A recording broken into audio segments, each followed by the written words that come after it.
and from the weary footsteps of the heroes after the war, from the exhausted ships returning to harbor, the Greeks began to look more deeply into an old question that had never been answered once and for all. In the end, what are fate and death? And how should a person live, knowing they cannot escape either of them? Tonight, we will walk together into that world. There is no longer the sound of sword striking shield, no more flames on city walls, only invisible threads being quietly drawn tight by someone, somewhere very far away. In the imagination of the ancient Greeks, higher than the peak of Olympus, farther even than the place where Zeus sits upon his thunder throne, there is still something else. Moira, fate. Moira is not a god with a clear face, with a palace or statues. But sometimes people spoke of fate as three old women: Clotho, the spinner; Lachesis, the measurer; and Atropos, who holds the shears and silently cuts the thread when the time comes. Each human being at birth is given such a thread. Whether it is short or long, thick or fine, no one chooses it for themselves, not even the gods. Zeus can hurl lightning, turn a storm aside, raise up a city and cast down another. But when the Moirai have decided, even the king of the gods can only watch. He cannot change it. Hearing this, you might ask, if everything is already decided, what meaning is left for human beings? What freedom do they have to live? The Greeks answered that not with abstract philosophy, but with stories. Think of Oedipus, the young man who left Corinth just to avoid the curse that he would kill his father and marry his mother. He went the other way, changed direction, refused his fate with all the strength of youth. And it was precisely that path of avoidance that led him to the crossroads of destiny, where a small quarrel brought about a great death, opening the way to Thebes' tragedy. The Greeks did not tell this story to plant fear, but to say this: there are things that the more we try to dodge, the more we unintentionally walk right into their orbit. Fate, in their eyes, is not a hostile hand, but a shared line drawn by the universe. We cannot choose the shape of that line, but we can choose the way we walk along it. Opposite to Oedipus, the one who tried to run, stand those who know their end and still choose to move toward it. Like Achilles, the young warrior who was told in advance. If he stayed at home, he would live a long, quiet life, but no one would remember his name. If he went to war, he would die young, but his name would live on and be sung in songs thereafter. Achilles chose to go. He was not deceived, not forced. He chose a short life in exchange for a long echo. The Greeks did not judge whether that choice was right or wrong. They simply recorded it as a way of turning the question back toward us. If you knew you could only choose one of two things, a peaceful, indistinct life, or a brief, blazing one, which would you choose?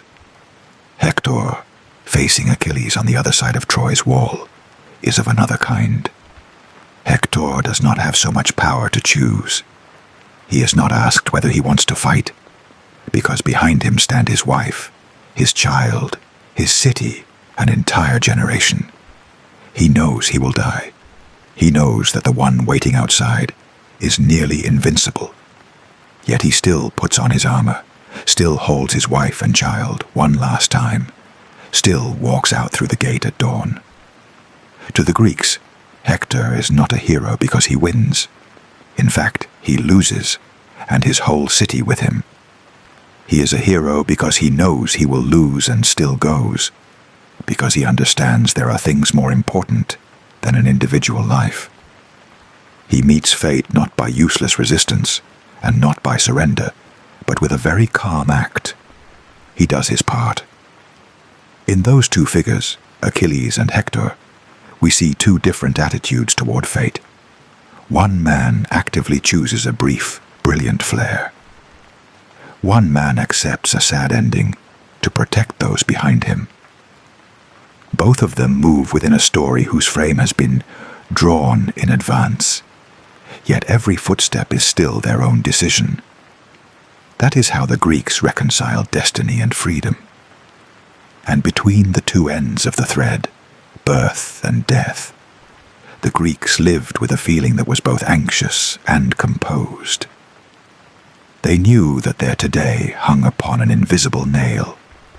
They looked up at a sky full of gods, down at a ground full of graves, and sought a way of life such that, when Atropos cut the thread, they would not have to say, "if only." To sustain that awareness, they sought out oracles, places believed to be cracks between the human world and the voice of the divine. On Mount Parnassus, there was a white stone temple where a woman, Pythia, sat upon a three-legged stool, inhaling vapors rising from the earth, answering the questions of kings, generals, and common people. That was Delphi, where Apollo spoke to humans through winding replies. The Greeks did not go there to file a request to change fate, but to hear a hint, a reminder, whether the road ahead would have stones or flowers, chasms or plains. Like Croesus, the wealthy king who asked, "What will happen if I attack Persia?" And he received this reply, "If you cross that river, a great empire will fall." He crossed the river, and a great empire fell, his own. The Greeks heard such stories and smiled. The god told the truth. It was humans who heard what they wanted. Fate, therefore, is not something sudden that crashes down from outside, but something quietly woven from misunderstandings, from pride, from the desire to bend an answer until it fits our wishes. And if fate is the thread, then death is the end point of that thread. Death, in the Greek imagination, is not a clear moral verdict like the heavens and hells of later ages. It is another land with another law, colder, quieter, but not entirely without light. They called that world Hades, after the god who rules it. Hades is not a devil, not a creature gloating over pain. He is a silent king, rarely appearing, hardly interfering in matters of the living. His kingdom lies beneath the earth, separated from the human world by cold, deep rivers. To cross over, the soul must pass the Acheron, or the Styx, and pay a coin to Charon, the ferryman with hollow eyes and a stooped back. That is why the Greeks buried their dead with a coin, placed beneath the tongue or on the eyes, so that the final journey would not be stuck on the shore, drifting like an unfinished breath. Going deeper in, they imagined different regions. Most souls go to the asphodel meadows, a place without pain, but also without passion. Shadows wander like trees in the evening, speaking vaguely, their memories fading like cloth left too long in the sun. A few, too cruel or too treacherous toward their oaths, are cast down into Tartarus, deeper even than the Titan's prison, where punishments repeat endlessly, like Sisyphus pushing a rock uphill, only to have it roll back down day after day. Not to torture a body, there is no body left, but to turn meaninglessness itself into the punishment. And there are those very few who are led to the Elysian fields, where the wind is gentle, the light is soft, and memory is no longer a burden, but a consolation. That is the place reserved for heroes, for those who lived with true character, not perfect, but brave, loyal, willing to sacrifice for something larger than themselves. This view of death is strange, realistic, yet full of symbol. Death is not simply a reward or punishment tallied like points. Death is a continuation of living, but in another mode, where the choices of a lifetime become the space of the hereafter. If all our life we push a meaningless stone, chasing hollow fame, lying to ourselves, living in a self-deception, then the realm of the dead is merely an enlarged reflection of that. Conversely, if all our life we nurture good seeds, then in the imagination of Elysium, those very seeds bloom into fields. To soften that fear, the Greeks told the story of Demeter and Persephone. Persephone, the young daughter of the goddess of the harvest, is taken by Hades to be his wife in the underworld. Demeter's grief is so great that she abandons her fields. Grass dries up, grain dies, leaves fall. The daughter descends, and the earth goes into winter. But then a compromise is forged. Each year, Persephone returns to the surface for part of the time, and during those months, the earth flowers again, fruit ripens, birds sing. When she goes back down, the earth sleeps. The Greeks did not try to erase death. They accepted it as part of a rhythm: spring, summer, autumn, winter, birth, growth, decline, disappearance. Instead of promising a place where no one ever dies, they drew a circle. Everything lost is remembered again in another form. Each spring is a reminder that what we think is gone has only gone into hiding for a while. In separate stories, fate and death appear closer, clearer, as in the tale of Orpheus and Eurydice. Orpheus is a musician whose playing softens even stone. When his wife, Eurydice, dies in a small accident, he cannot accept it. He carries his lyre down into Hades and plays songs that move even Cerberus, the silent king, and Persephone to tears. He begs to bring his wife back. Hades nods, but sets a condition. On the way up, Orpheus must walk ahead and not look back at her. Only when both have set foot upon the earth may he turn. It is a very long walk in silence. Behind him, the footsteps of the woman he loves are light as leaves. He may not hear her voice, may not look, only trust. Just a few more steps, and doubt arises. Is she still behind him, or are the gods mocking him? He turns too soon. He only has time to see her sink away, her hand reaching out for a fleeting instant before vanishing. Death here is not a grotesque scene, but a deeply human moment. The instant when we cannot bear to trust, cannot bear to walk forward without controlling everything. Orpheus loses Eurydice a second time, not because the gods are cruel, but because of his own weakness. The Greeks told this story as a soft whisper. Sometimes, to keep what we love, we must trust, must go on without forever looking back to check. Another gentler story is that of Alcestis, the wife who agrees to die in her husband's place, King Admetus, after he is granted by the gods the right to find someone who will, voluntarily, go down to the underworld for him. No one agrees except Alcestis. She goes in silence, without reproach, without complaint. When Heracles, passing through on his wanderings, hears of this, he goes down into Hades and wrests her back from death. Alcestis returns quietly, veiled, standing upon her own doorstep again. Through this story, the Greeks are not saying love will always bring the dead back, but that the true value of a life does not lie in how long we live, but in what we are willing to do for another. Death, therefore, is not only an end mark, but sometimes the final proof of love. In later times, as Greek philosophy developed, these myths about fate and death were reconsidered in the language of reason. There were those like Epicurus who said, "When we exist, death is not here. When death is here, We do not exist, so why fear death? There were others like the Stoics who said, we do not choose where we are born or when we die, but we choose how we live in between. That is our work, our responsibility, our virtue. Yet even in philosophy, the shadows of Moira, of Hades, of the asphodel meadows still stand quietly behind. The old stories do not vanish. They become a background, a set of images that help people understand abstract things more easily. For the Greeks, accepting fate and death was not resignation.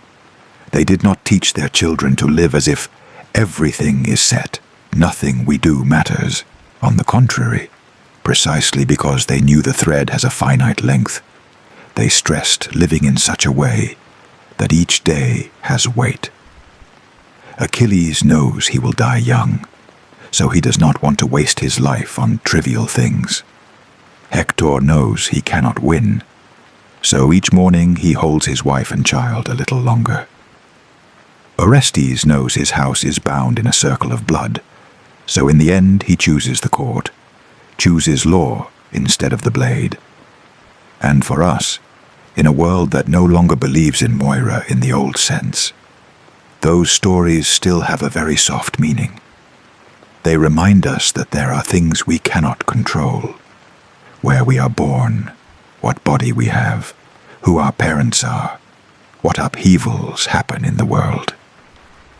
But within all that we cannot choose, there is still one very small, very precious space: how we respond. We cannot choose the day, but we can choose our attitude. We cannot lengthen the thread, but we can choose what we do today with a part of the thread that remains. In that way, fate is no longer a sentence, but a frame. We do not draw the frame, but we paint the picture within it with small choices: an apology, a silence at the right time, a moment of forgiveness, a moment of standing up for what is right, even when we know we will lose something. And death? Seen through the Greek lens, we fear it a little less. It is not a black hole swallowing all things, but a door to a quieter place, where our story is condensed into a few main lines.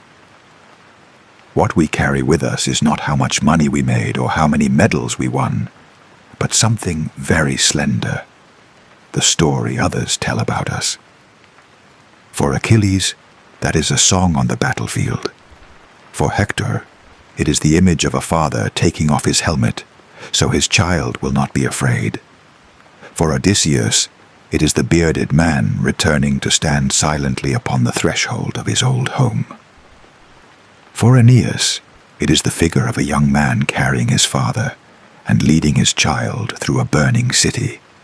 And for us, it may simply be a blurry memory someone keeps, a kind neighbor, a teacher who knew how to listen, a stranger who once helped us on the road, a father or mother who nagged but always stood by us when it truly mattered. The Greeks believed that myth makes humans immortal in another sense. Not that the body lives forever, but that the story lives on. And death, in that light, is only a change of role.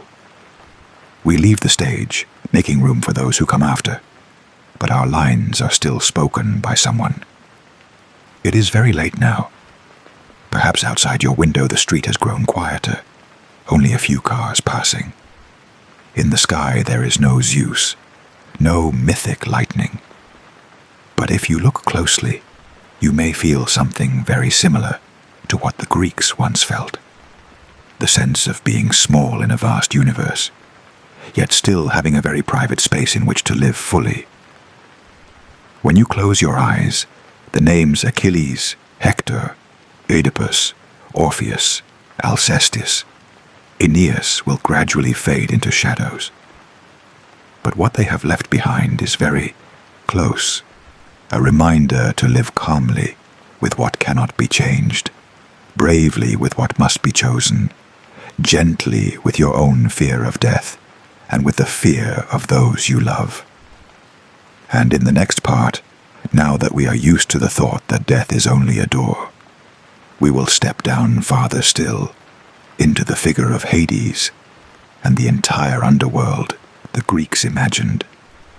A silent kingdom where shades still walk, where memory still softly calls the names of those who once lived upon this earth.